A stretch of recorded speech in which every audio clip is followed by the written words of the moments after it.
कुछ क्षण दिलाते हैं। वास्तविकता का जो एक भयावह रूप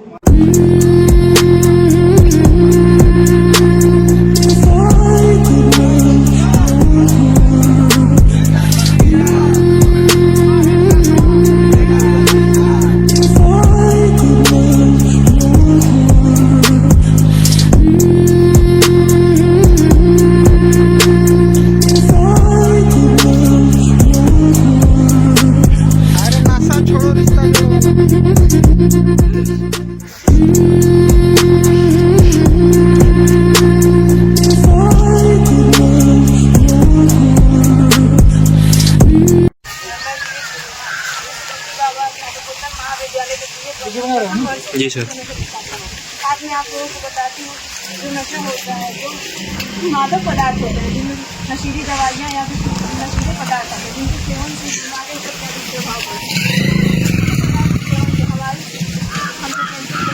हमारी हमसे शरीर में अनेक प्रकार की बीमारियाँ उत्पन्न होती हैं। अगर हमको अपने शरीर को स्वस्थ रखना है तो इन सबका सेवन नहीं करना चाहिए और हम अब खुद को जागरूक ना करें और दूसरों को भी जागरूक करना चाहिए। समाज में हर एक प्रत्येक व्यक्ति को बताना चाहिए कि हमें इसका सेवन नहीं करना चाहिए, क्योंकि इसके सेवन से हमारे शरीर में अनेक प्रकार की बीमारियाँ होती हैं जो हमारे लिए हानिकारक है। नशा से मुक्ति पाने के लिए ये भी प्रश्न होता है कि नशा हम क्यों करते हैं। तो लोगों को पूछने को वो कहते हैं कि कुछ समय अपनी समस्याओं और कठिनाइयों को भूल जाने के लिए नशा करते हैं। तो हम आपको बता दें कि नशा एक ऐसी बीमारी है, अगर उसकी लत एक बार लग जाती है तो इंसान उसमें डूबता ही चला जाता है, उससे बाहर आ पाना असंभव हो जाता है। इसलिए हमें नशा नहीं करना चाहिए, क्योंकि हम जैसे युवा ही भारत के भविष्य हैं। अगर हम लोग नशा करके अपने शरीर को खराब करते हैं तो समाज के बहुत बढ़िया, बहुत बढ़िया। और तरीके हैं आप मेरा नाम है रिया सिंह।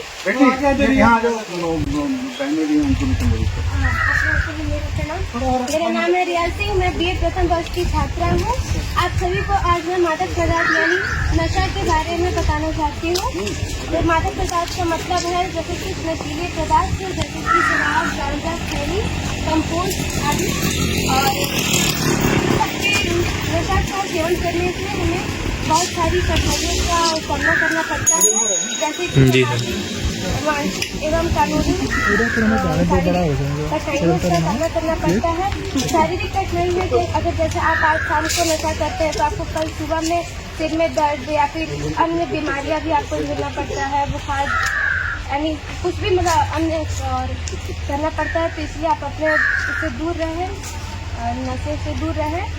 और ठीक है बेटा, बहुत बढ़िया।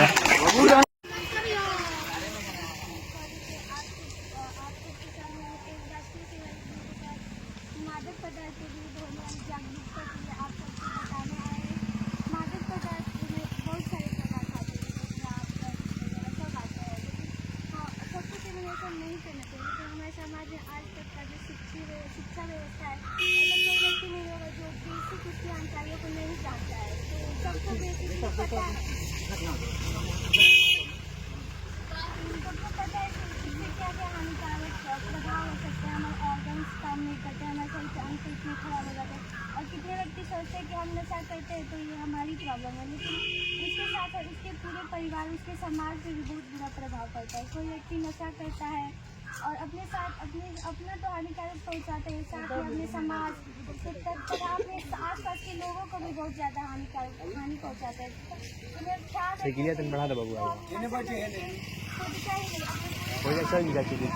अपने बच्चों तक का भी बहुत बुरा हाल कर रहा है और उनको अपने हालातों के प्रति, अपनी गलत फहमियों के प्रति जागरूक रहना चाहिए और बहुत हद तक कोशिश करना चाहिए कि हम इन सब चीज़ों से दूर रह सकें।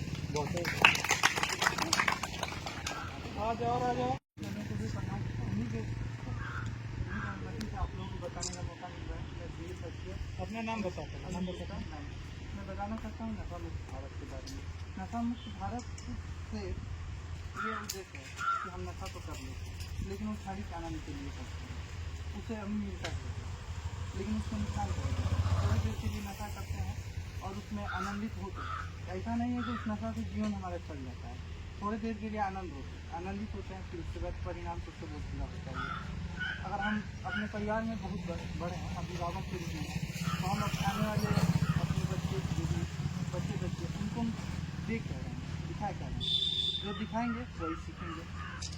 हम तो गलती कर ही दिए, उसके बाद हमारे जो बच्चे होंगे वो भी वही काम करेंगे। और जीवन में जिस चीज़ का हम चुनाव करते हैं उसका वैसा ही परिणाम होता है।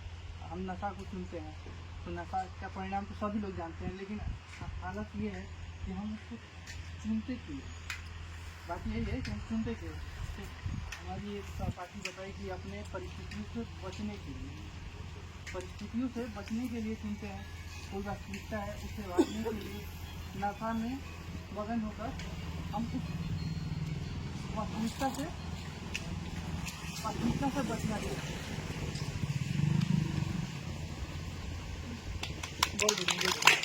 लेकिन देखिए आप लोग नशा आप लोग क्यों करते हैं और आप चाहते हैं कि आपके परिवार में नशा रहे न रहे, क्यों न रहे? बैठा सब लोगों से बात पूछो।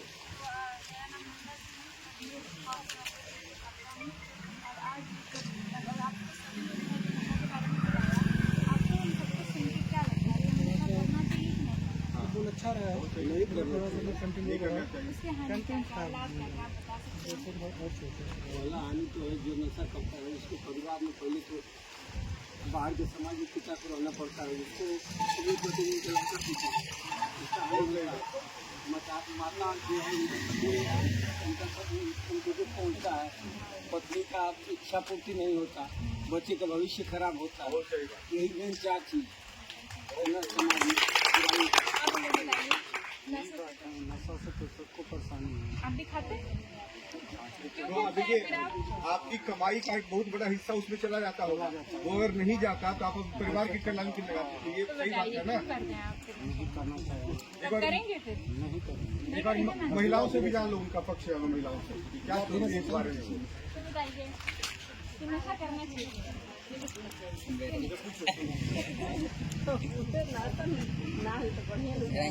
आपके घर में कोई करता है?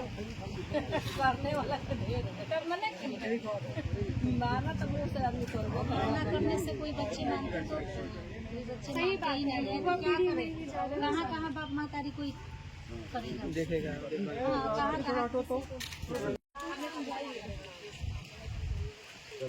हाँ चलिए बहुत आप सभी को स्वागत करना मेरा। मैं आप सभी के समक्ष उपस्थित हूँ। सर के द्वारा मेरे को आज धूमपान की वजह से जागरूकता फैलाने की थोड़ी सी पंक्ति में बोलना चाहती हूँ आप कहते तो हम हैं, सब लोग कहते हैं कि हमारे हाथ में अगर जिंदगी होती तो हम अपनी किस्मत बदल देते। अगर हमारे हाथों में जिंदगी होती तो हम अपनी किस्मत बदल देते, लेकिन हम ये नहीं जानते हैं कि हमारे हाथ ही में है जिंदगी, फिर भी हम उसे नशा के तौर पे एकदम बर्बाद कर देते हैं। कितने लोगों के घरों के परिवार जो नशा करते हैं, ये सबसे ज़्यादा तो देखने को मिलती है युवा पीढ़ी में नशा। सबसे ज़्यादा देखने को मिलती है युवा पीढ़ी में नशा, छोटे बच्चे से लेकर बड़े बच्चों तक। एक बोला जाता है कि संघर्ष का भी असर पड़ता है, संघर्ष का भी असर पड़ता है नशे पे। किसी हर एक इंसान को किसी न किसी चीज की नशा है। किसी को सिगरेट की नशा है, किसी को दारू की नशा है, कोई तो मतलब दारू में इतना धूम हो जाता है कि अपने परिवार तक को भूल जाता है, अपने परिवार तक को भूल जाता है कि मेरे आगे भी मेरा कोई है, मेरे आगे भी कोई है मेरा, कि मैं उसको भी देखूं, उसका पालन पोषण भी मुझे करना है। क्योंकि एक औरत होती है, वो कितना भी किसी को समझाए, कितना भी आपको समझाए कि नहीं ऐसा ही गलत है, आप ना पीछे, फिर भी अगर कोई माने तो माने ना। घर में तो वो देख सकती है, बाहर तो आपको नहीं ना देख सकती है। कि नशा कोई अच्छी बात है करना, नहीं है ना, कम नहीं है। फैमिली भी परेशान होती है आपकी, सब लोग परेशान होता है। अगर आप अच्छे से रहिएगा, अपने बच्चों को अच्छी शिक्षा दीजिएगा, तो जो आपके घर में जो देखेंगे हम लोग, वही ना हम लोग देखेंगे, वही हम लोग सीखेंगे। आज हमने सर के सामने मतलब कुछ जो शब्द बातें बोली है, उसके लिए बहुत बहुत धन्यवाद। मिलकर करो इसका बहिष्कार। मेरा नशा है शैतान देता है जान, घर परिवार कर देता है बर्बाद। मादक पदार्थों का सारे हल करके हम देखें कि अनुशासन के संदर्भ में देखते हैं, यानी अनुशासन है क्या। हम मूल रूप से दो तरह के अनुशासन को प्राप्त करने या करने का प्रयास करते हैं, एक शारीरिक अनुशासन और एक मानसिक अनुशासन। शारीरिक अनुशासन के संदर्भ में ही चर्चा होगी। मानसिक अनुशासन है क्या। हम रामचरितमानस की एक घटना का उल्लेख करते हैं। रावण मृत्यु पर पड़ा हुआ है, लक्ष्मण उसके पास गए हुए हैं, उससे ज्ञान की बातें पूछते हैं। तो रावण कहता है कि हमारी प्राय का सबसे बड़ा कारण है कि हमें ज्ञान का अहंकार था और राम को अहंकार का ज्ञान था, यानी कि हम अपने मन को कैसे नियंत्रित करें, अपने मस्तिष्क को कैसे नियंत्रित करें तो हम जीवन में सफल बनेंगे। मस्तिष्क के साथ साथ आगे बढ़ेंगे। अब आ जाए शारीरिक नियंत्रण के